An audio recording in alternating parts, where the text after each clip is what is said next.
정결케 하는 피 믿사오니 흰 눈보다 더이게 하옵소서.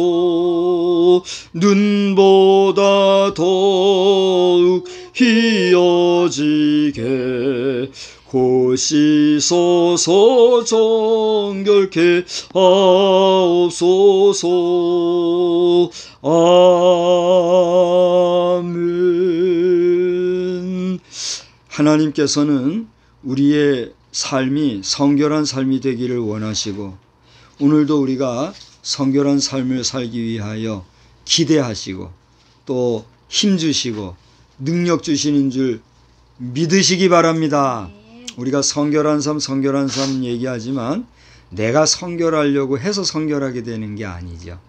내가 성결한 삶을 산다 하여도 그것은 하나님이 공급해 주시는 힘으로 하는 것이다 하는 사실을 알고, 우리의 성결한 삶이라는 것은 또 하나님으로부터 오는, 하나님이 힘 주시는 하나님의 능력이 우리에게 임하는 것이다. 할렐루야. 믿고 나가는 우리 모두가 되기를 주의 이름으로 축원합니다. 방금 부른 찬송 426장은 이제 성결한 생활을 노래하는 그런 찬송이기도 하거니와, 우리의 죄를 깨끗게 하실 분은 오직 누구예요? 예수 그리스도. 우리의 피를 맑게 하실 분도 누구요? 예수 그리스도. 이제 의술이라 그래야 되나요? 의학이라고 해야 되나요? 의학과 의술을 익힌 분이시니까 우리 피를 맑게 하는 게 뭔지는 알 거 아니에요. 우리 피도 인위적으로 맑게 할 수 있어요, 없어요? 제가 알기로는 있는 걸로 알아요. 해조류라든가 특히 미역 같은 거, 이런 것을 임산부가 아기를 낳고 나서 꼭 먹어줘야 되는 거는 그 피가, 그 미역 성분이 피를 맑게 해주기 때문이다. 이거 임상된 거잖아요. 그런 인위적인 피를 맑게 하는 것도 있으나 근본적으로 우리의 피를 맑고 깨끗하게 해주시는 분은 누구세요? 예수 그리스도다. 이 사실을 믿으시기를 바랍니다. 아멘. 아니에요? 나만 믿는 거예요? 우리 인간 세상에서는 상식선에서 또 지식 안에서 경험 안에서 말하고 판단하기를, 이금 말씀하신 것처럼 피를 맑게 하려고 하면은 피를 맑게 하는 그 어떤 요소가 우리 속에 들어와야 맑게 되지, 무슨 예수가 우리 피를 맑게 한답니까? 그렇게 말할 수 있어요, 없어요? 있죠. 이해합니다. 저도 예수를 몰랐다면, 예수를 믿지 않는다면 그 말에 대해서 어떻게 할까요? 수긍하고 인정하고 긍정할 수밖에 없었겠지요. 그러나 그렇지 않습니다. 우리 인간이 아무리 인간적인 방법을 써도 하나님께서 그 인간의 행위, 인간의 인위적인 방법에 개입하셔서 역사해 주지 아니하시면 인간은 바로 될 수 있어요, 없어요? 없다는 사실이에요. 이것은 믿는 자와 믿지 아니하는 자가 믿는 바에 따라 달라지는 현실이기도 하는 거죠. 아멘. 저는 오늘 지난주일인 것 같아요. 지난주일에 우리 윤희수 목사께서 설교한 내용을 보면서 그 물이 변하여 포도주 되는 그 사건에 대해서 설교를 하는데, 처음 도입 부분에서 투명한 물잔을 가지고 이렇게 보여주면서, 자, 목사님이 지금 이 물을 포도주 되게 해볼게요. 그리고 잘 보세요. 하나, 둘, 셋, 짠! 어때요? 변했어요? 안 변했어요? 안 변했지요. 그래요. 우리는 이걸 변하게 할 수 없어요. 능력이 없어서. 그러나 예수님은 능력이 있어요. 이렇게 도입으로 들어가더라고요. 이 인간이 능력이 있어요, 없어요? 없어요. 또 여러 가지 수단과 방법으로 또 뭐 이렇게 자연에, 금방 얘기했던 해조류로서 뭐 맑게 하려고 한다 해도 그 모든 치유의 과정, 그 모든 변화의 과정, 그 모든 치료의 과정에서는 하나님의 역사하심이 있어야 된다라고 하는 것이 우리 피조물의 뭐예요? 고백일 수밖에 없다는 거예요. 왜? 우리는 누구의 피조물이니까? 하나님의 피조물이니까. 목사님, 이건 너무 비참한 거 아닙니까? 그렇게 하면 우리가 하나님의 노예밖에 더 돼요? 아니면 하나님의 뭐 절대적인 피조체 이상 안 되는 거 아니에요? 맞아요, 틀려요? 맞아요. 그게 그거예요. 우리 피조물인 인생이 그것을 알고 깨닫고 하나님 앞에 전적으로 나를 의지하면 그 믿음을 보시고 하나님이 기쁘게 여기실까요? 기분 나쁘게 여기실까요? 기쁘게 여기시고 우리에게 역사하시는 거란 말이에요. 아멘? 그것이 우리 성결교회가 얘기하는 중생, 성결, 신유, 재림에서 성결의 논리이기도 하다는 얘기예요. 아무리 우리가 수단과 방법을 가리지 않고 치료 행위를 한다 해도 하나님이 안 도와주시면 돼요, 안 돼요? 안 된단 말이에요. 그러나 하나님이 도와주신다 할지라도 인간은 인간인지라 유한하고 한계가 있기 때문에 인간이 할 수 있는 최선의 방법은 어떻게 해야 된다? 써야 된다. 그래서 우리 성결교회에서 얘기하는 신유사역이라 하는 것은 세상의 의학이나 약과 같은 것들을 부정해요, 안 부정해요? 부정하지 않는 거단 말이죠.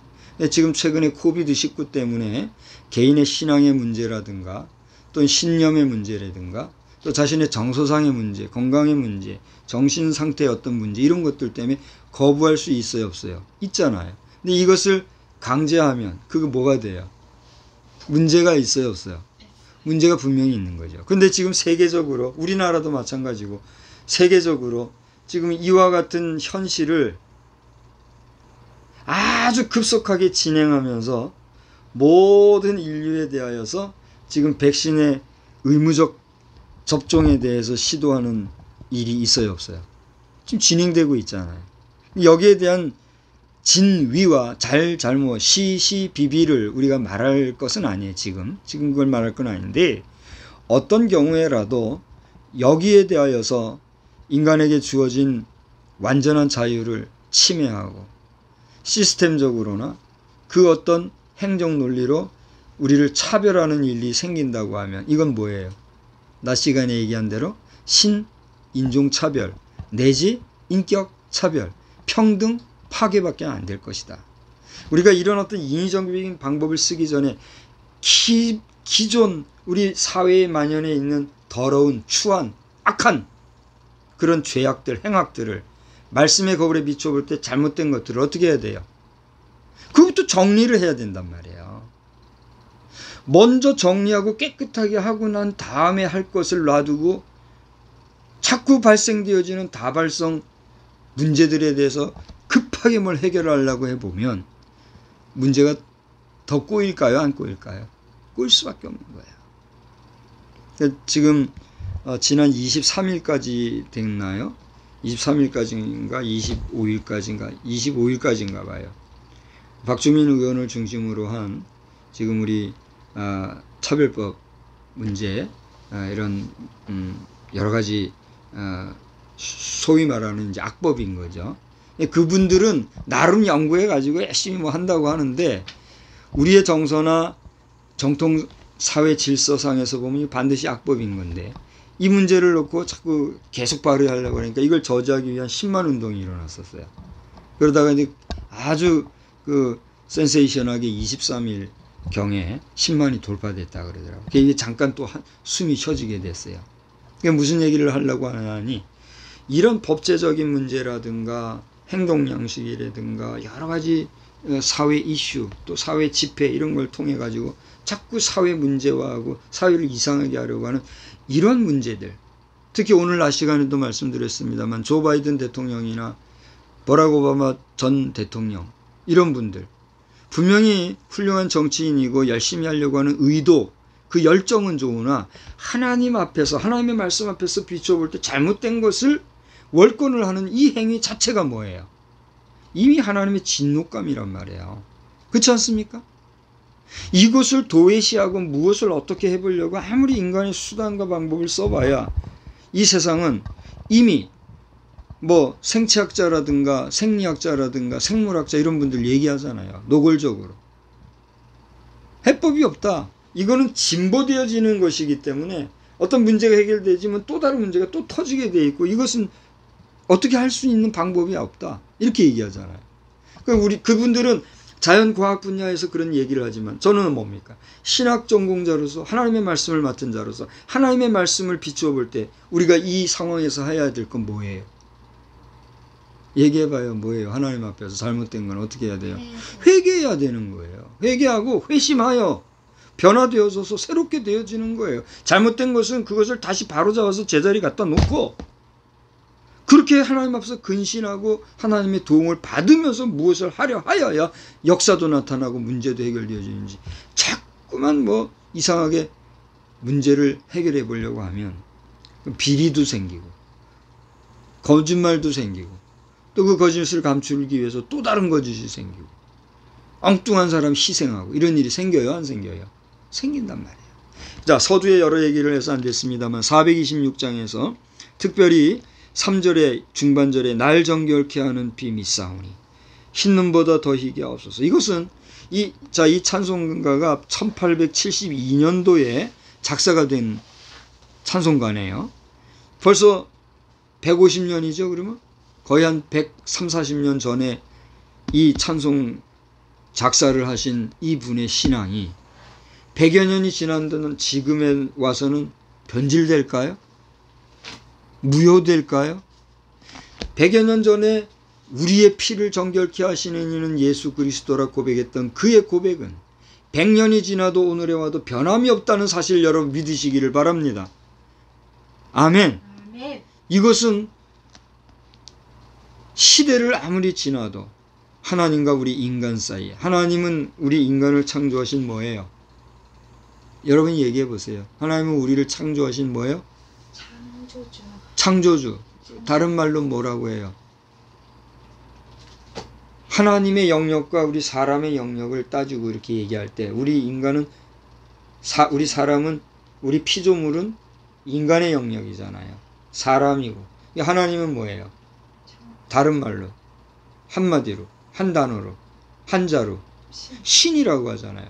신 중에서도 참 신이신 하나님과 우리 사이에 이러한 피해 관계는 여전히 유효할까요? 유효하지 않을까요?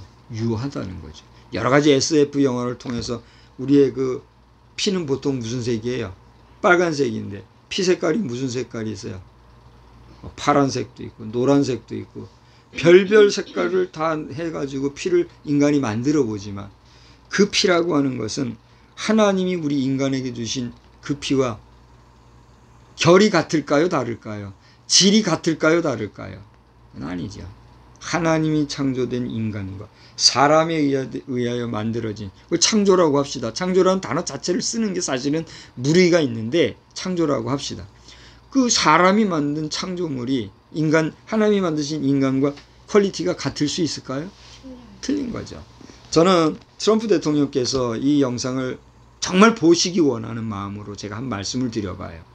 최근에 어디에서 그런 일이 있었는지 정확히는 모르겠으나 아마 미국에서 그게 됐는지 모르겠는데, 지금 미국 기존 대통령들의 모양을 그대로 따가지고 그걸 로봇으로 만드는 게 있나 봐요. 저를 보세요. 지금 이 로봇 기술이 상당히 발전하고 있다 그러잖아요. 그래서 그 로봇 기술을 갖다가 보다 더 정당하고 보다 더 발전시키고 보다 더 일상화하려고 하는 그런 취지에서 그 미국의 대통령들의 그 모양새를 로봇으로 만들어서 작동하게 하고 그리고 목소리도 그대로 나오게 하는 이런 게 영상에 떴더라고요. 미스터 도널드 트럼프 대통령께서 정말 믿음이 있으신 분이시고 정말 순수한 복음주의자시며 정말 미국을 사랑하시고 인류를 사랑하시고 나아가 하나님의 사람이시라면 재미 정도로 한번 만든 그 정도로 놔두고 당장 이것을 정리정돈 하시기를 정말 두 손 모아 정성으로 부탁을 드리는 바입니다.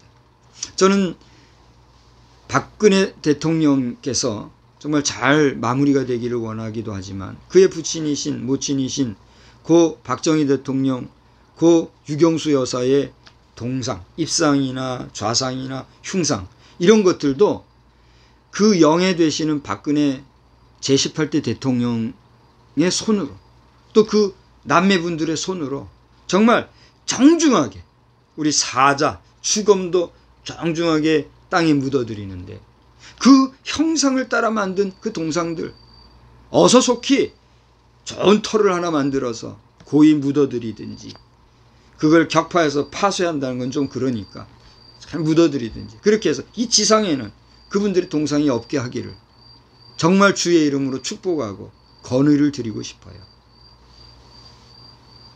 이 얘기 속에서 박정희 대통령에 대한 애정가들이 막 들고 일어날지는 모르겠으나 이것은 우리 교단의 고 문중경 목사님 좌상도 마찬가지예요.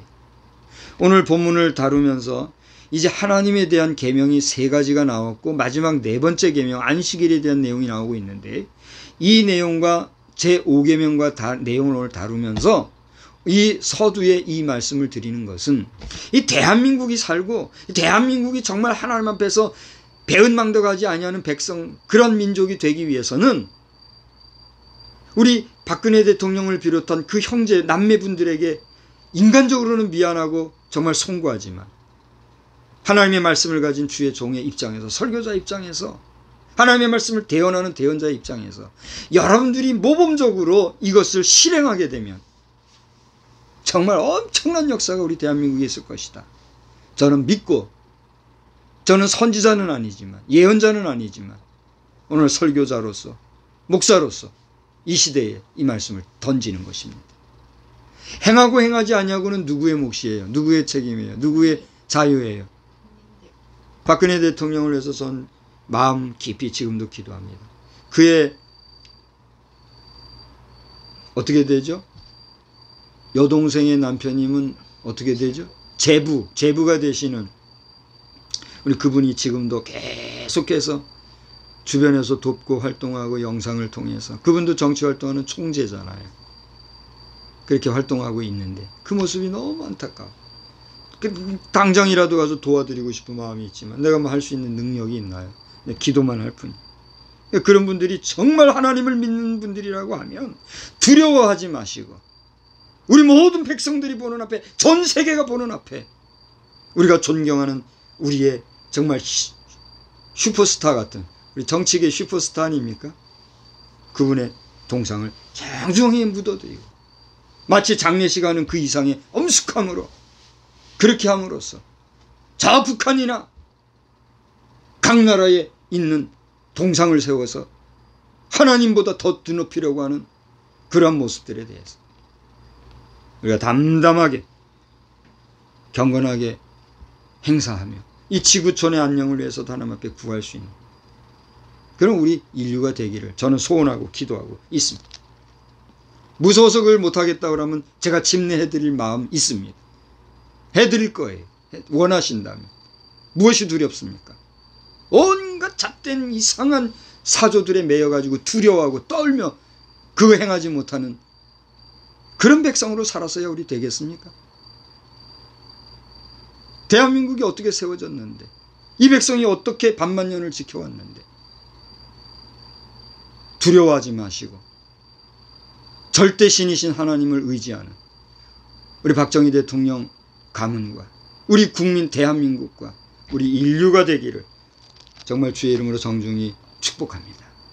도널드 트럼프 대통령께 말씀을 드리다 여기까지 왔는데 도널드 트럼프 대통령 존경합니다. 그러나 로봇에 자신의 무엇이가 신기하게 이렇게 만들었다고 해서 웃고 그렇게 거기서 멈출 일이 아니잖아요. 누군가 나의 동상을 만든 거나 뭐 그런 일도 없겠지만 누군가 나의 로봇을 만들었다면 누군지 가서 아주 그냥 혼내줄 것 같아요. 그런 돈 들여가지고 사람 하나 더 먹이고 살려야지. 그렇게 말할 거예요. 물론 로봇 기술의 관계자들에게는 제가 하는 이야기가 불쾌할지 모릅니다. 그러나 그 정도 했으면 거기서 멈추고 지도자를 희롱하고 지도자들을 우습게 여기고 그들을 수치스럽게 만드는 일은 다시는 이 땅에 없어야 될 줄로 믿고 이것에 대해서 무슨 정치적으로 또 이상한 사상적으로 저에 대한 공격을 하거나 이런 일은 없게 되기를 바랍니다. 그렇게 될 때 하나님께서 그들을 바로 격퇴해 주시기를 저는 바라고 소원할 뿐입니다. 지금 설교자가 이렇게 얘기하니까 앞에서 두려워가지고 그런 말 하지 말라고 사인 보내요. 그거 아니죠. 우리 정신들 차리고 하나님을 두려워하고 오직 하나님 앞에 하나님의 존귀하심과 어미하심을 인정하고 살아가는 우리 인생이 되어야 될 줄로 믿습니다. 믿습니다. 뭐 아멘하기가 불편한가 봐요. 자, 오늘 저는 서두가 너무너무 길었죠. 근데 오늘 제목을 한번 다 같이 읽어보십시다. 오늘은 설교 노트를 제가 나눠드렸으니까 제목을 한번 다 같이 읽어봅시다. 오늘 제목은 The Commandment for God and Man 이렇게 했어요. 한 번 더 할게요. The Commandment for God and Man. 여기 man은 M-A-N이 아니라 M-E-N으로 했어요. God이라고, God 앞에 전치사 더는 붙이지 않았어요. 제일 앞에 더를 붙였으니까. 그래서 The Commandment for 완벽하게 하려면 The God 해야 되겠는데 그냥 제가 의도적으로 뺐습니다. God 1인칭으로 넣고, 아니 단수형으로 넣고, 그리고 man은 복수형으로 man을 썼습니다. 그러니까 오늘 제목은 하나님을 위한, 그리고 우리 인생들, 사람들을 위한, 인간들을 위한 계명, 이렇게 제가 제목을 붙였습니다. 한글로 해야 되겠지만은 이번 제목은 한글로 표현하기에는 조금 얕고 해서 영문으로 한번 표현을 해봤어요. 우리 다 같이 한 번만 더 제목을 따라 합시다. 다 같이 한번 외워봅시다.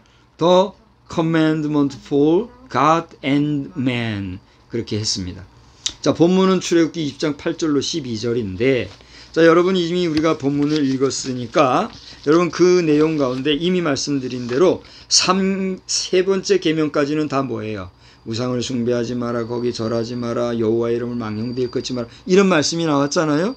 그러면서 어떻게 보면 하나님을 위한 것이고 어떻게 보면 인간을 위한 것이고 하는 그런, 어떻게 보면 이 공통분모와 같은 그런 내용으로 4계명이 주어졌는데, 그 4계명의 내용이 뭡니까? 8절에 안식일을 기억하여 거룩하게 지키라. 누구를 위하여? 하나님을 위하여잖아요. 우리가 일반적으로 10계명을 구분할 때 4계명까지를 누구를 위한 계명이라고 그렇게 얘기해요. 대신 계명, 하나님을 위한 계명이다 이렇게 얘기하잖아요. 그리고 5계명부터 마지막 10계명은 뭐라 그래요? 대인 계명, 인간을 위한 계명이다 이렇게 구분을 하잖아요. 근데 안식일을 기억하여 거룩하게 지키라라고 하는 이 내용이 하나님을 위한 것이라고 할 때, 하나님을 위해서 우리가 거룩하게 지키다 보면 그 누구를 위한 것도 돼요? 우리 인간을 위해서도 되잖아요. 그러니까 어떻게 보면은 3대 7에 4대 6의 그 그걸 뭐라 그러죠? 이 겹치는 부분을 공통분모라 보통 얘기하잖아요. 그 겹치는 그 부분이 4계명에 속하는 거예요. 그러니까 하나님을 위하여 우리가 안식하다 보면 그 누구를 위한 것도 되니까, 인간을 위한 것도 되니까. 자, 그래서 저는 오늘 이제 저의 말 많이 하기보다는 정말 순전하게 이 웨스트민스터 신앙 고백서에 나오고 있는 대교리도 있지만 소유리 문답에 보면 거기에 나오는 이 질문과 응답의 내용을 가지고 잠깐 여러분과 함께 다루면서 말씀을 정리하고 마치려고 하는 거예요. 하고 싶은 얘기는 너무 많아요. 그러니까 이제 그 정도만 정리를 해서 하는 걸로 오늘 하고, 순전하게 저와 함께 이 내용을 읽는 것, 문답하는 것으로 그렇게 여러분이 해주시기를 바랍니다. 여러분 이 페이퍼가 준비됐는데 이 페이퍼가 없으신 영상을 보시는 분들은 잘 경청을 해보시기를 바랍니다. 제가 묻겠습니다. 4계명이 명하는 것은 무엇인가? 이제 대답을 해보세요. 제4계명이 명하는 것은 하나님의 말씀 중에 명하신 절기를 그의 앞에 거룩히 지키는 것이니, 특별히 7일 중에 하루를 종일토록 그의 거룩하신 안식일로 삼으라는 것이다. 예, 여기에 부연 설명을 제가 할 수 있을까요, 없을까요? 할 말이 참 많아요. 예화만 해도 수두룩하고. 예, 요 정도로 이제 단순하게 갈 것이니까 조금만 더 크게 얘기해 주시고, 그리고 잘 경청을 해 보십시오. 자, 그렇다면 하나님께서 7일 중에 어느 날을 안식일로 명하셨는가?